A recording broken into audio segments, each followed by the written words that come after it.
హైదరాబాద్ తో పోలిస్తే అభివృద్ధిలో విస్తృతమైన అవకాశాలు ఉన్నప్పటికీ చెన్నై వెనుకబడిపోవడానికి విజనరీ లీడర్షిప్ లేకపోవడమే ప్రధాన కారణమని తెలిపారు టీడీపీ జాతీయ ప్రధాన కార్యదర్శి నారా లోకేష్. కోయంబత్తూరు పార్లమెంటు పరిధిలోని సింగనల్లూరు ఇందిరా గార్డెన్స్ లో బీజేపీ అభ్యర్థి అన్నామలైకు మద్దతుగా తెలుగు పారిశ్రామికవేత్తలతో లోకేష్ సమావేశమయ్యారు. బీజేపీ అభ్యర్థి అన్నామలైను మంగళగిరి చేనేత శాలువాతో సత్కరించగా లోకేష్ ను కోయంబత్తూరు శాలువతో అన్నామలై సత్కరించారు.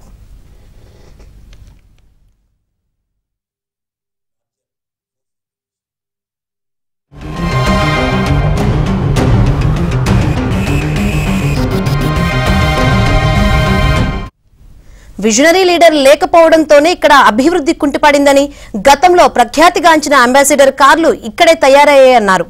ఒక్క ఆటోమొబైల్ ఇండస్ట్రీ తీసుకురావడానికి ఎంత కష్టమో కియా విషయంలో తనకు తెలుసన్నారు.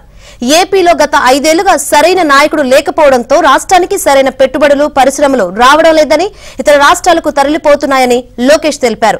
కోయంబత్తూరులో ఇన్ఫ్రా, డ్రింకింగ్ వాటర్ సమస్యలు ఉన్నాయని, హ్యాండ్లూమ్, పవర్లూమ్, ఫౌండరీస్ పరిశ్రమను అప్గ్రేడ్ చేసి అభివృద్ధి చేయాల్సి ఉందన్నారు. కోయంబత్తూరుకు అన్నామలై వంటి యువనేత గొంతు ఎంతో అవసరమన్నారు.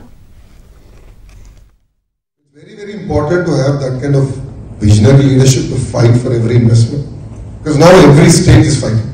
Looking at competition coming from Karnataka, Andhra, Telangana, looking competition coming even from states like Orissa, and it's a matter of time that Bihar will also start attracting investments.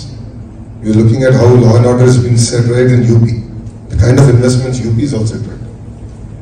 So you need young, strong leadership, visionary leadership that can work hard and bring about investments into the state of Tamil Nadu and also for Coimbatore.